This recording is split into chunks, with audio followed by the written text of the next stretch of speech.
So, I want to address something that gets brought up, and again, as I mentioned at the beginning, it's something that is quite contentious, and people become very, very passionate about this particular topic, and it has to do with women pastors.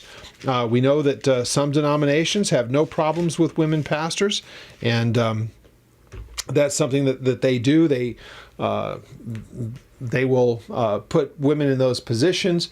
And so it becomes an issue that there are many people who disagree with it. But what does the Bible have to say about it?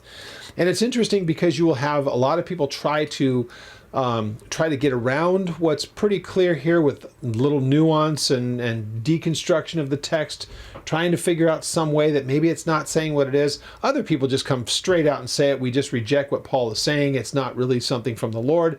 It's Paul saying what he's doing because he's misogynistic and he's sexist, and the very liberal ones would say something like that. But if we're going to take a very just straightforward through the book itself kind of a way, 1 Timothy chapter 2 and 3 is really where we want to go. And I say 2 and 3 because it doesn't usually get put together like this. And this is where I think we can answer the question pretty much as easily as possible. So before I even get into looking at the text, let me just say this as right at the front of it. If ever this is discussed in any way other than what I'm about to present it, I think we missed the point. Because this isn't about ability. It's not that God wants it this way in the church because women are inferior in their ability to be teachers, to be pastors, to be any of those kind of things. This has nothing whatsoever to do with ability, and I'll go a step further. Of pastors that I know, when I compare them to their wives and things that I've heard from both, there are pastors' wives who are hands down better communicators, and probably even more proficient doctrinally and theologically than their husbands.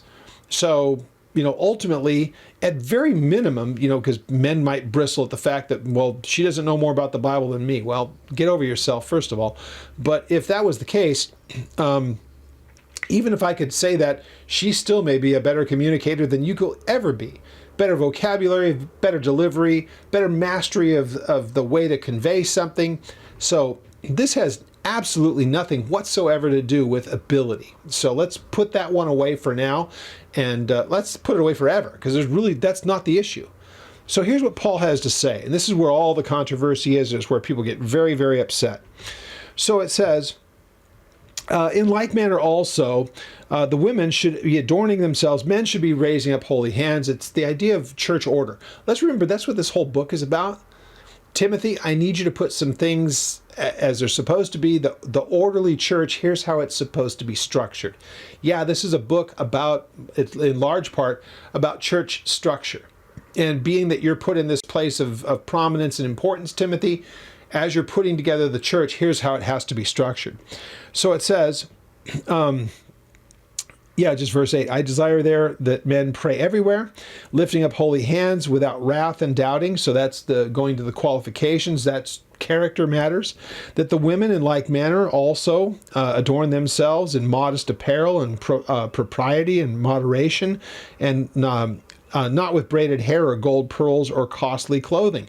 It's that idea of not being the standout and abusing that look, which is really kind of funny when you think about how much of the church presents itself, especially, interestingly enough, among the churches that really revel in the idea of prosperity and putting it on display are also the same kind of churches that have no problems with women pastors. How's that for irony? So it says in verse 10, but what is proper for women, professing godliness with good works. And remember, he's talking about this is the church in the pagan world. It needs to be distant and separate from what is the culture and the way that things are there. So let the church be a counter to what's taking place in the culture. Let a woman learn in silence and submission, and do not permit, here's the one that gets everybody upset, do not permit a woman to teach or to have authority over man, but to be in silence. And again, this is in church order that he's talking about. And he says this. Now, why? So if somebody was to push back, well, why is it that way? Here's his reasoning. Now, again, if you don't like his reasoning, I can't help you. I'm just telling you, here's what he says. For Adam was formed first, then Eve. And Adam was not deceived, but the woman being deceived fell into transgression. So that's his reasoning. So from the very beginning, this is the way that God had it in place, and there was reasons why God had it in that particular order. Notice again, he doesn't just end it there, because chapter 3 goes into the next part. But I want you to notice something very interesting. This is a faithful saying. If a man desires the position of a bishop, he desires a good thing. A bishop is must be blameless, the husband of one wife, temperate, sober-minded, of good behavior, hospitable, able to teach, not given to wine, not greedy for money, but gentle, not quarrelsome, not covetous, one who rules his own house well, having his children in submission with all reverence. And if a man does not know how to rule his own house, how will he take care of the church of God? So there clearly is his topic is the church of God. But notice he singles out only the men. When we get to the second part of it, it's deacons. When we get to the next section, likewise deacons in verse 8. Same situation. So he's going into their character as well, but in both cases it's men. And then he moves on, especially when you read the same thing that he says in Titus. Then he starts to talk about the proper roles of women in ministering to the younger women, older men ministering to the younger men. But he never, ever gives instruction that women are to be in these places of authority. And again, it has nothing to do with their inability or anything else. It's just the order of things. And he uses it from the time of Adam onward, how God put that in place. Number of other places where Paul talks about, even as far as the marriage relationship that we looked at during the Revelation study. When you look at that order that is there, it's the husband that is to be, the wives are to be subject to the husband, or submissive. Interestingly enough, the thing that gets people so often upset, that same word for submission is used in verse 21, where it says we should submit one to another in the church. Not about men and women. And so the submission thing really means there's a place that God has, or a way that God has put, and we're not to step over those lines. So in the case of the marriage relationship, man has his role, husband has his role rather, and the wife has hers. Don't step over into one another's thing. We're responsible to walk before God as he has set it in place. But if husbands ever think for some reason that they're just to order their wives around and that their wives are servants, dude, you haven't read it correctly. You're supposed to be submissive to the Lord, and the Lord doesn't treat us that way.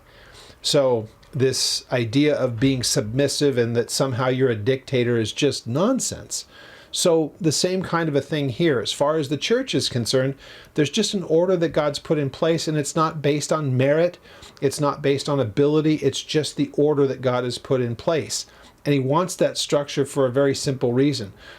There has to be some, in that way, some kind of an authority that God's going to have to hold responsible, whether it's the marriage relationship or whether it's as far as the church is concerned.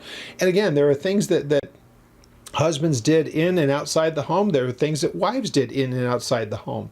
And there's a better balance for what were traditional roles then versus going outside of them. So, again, Paul makes it pretty easy for us to understand here. Now, if people want to argue that, well, that was okay for the first century, but it's a different time now. Okay, well, you're arguing against the scripture at that point, because there's nothing that tells us over time we can change these things.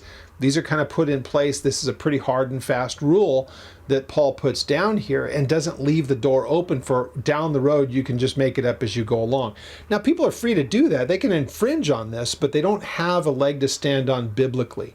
So the answer to the question is the role of a woman pastor or a woman leading an entire church, is that something that is biblical or unbiblical? Well, what we've looked at here, pretty obviously it's unbiblical. But again, it never comes down to the question being settled as to ability. That's never been the issue. It's not about ability. It's about what God has put in place as far as particular order. So I know that makes some people very, very uncomfortable, and some people become very, very animated when they get into this discussion. If you have any questions on any of what I shared today, you're welcome to contact me through the ministry's website, and that is Old Path Theology. There is an email link there. You can click on that and it'll drop down a window, and you can contact me through there. I'll be happy to answer any of your questions.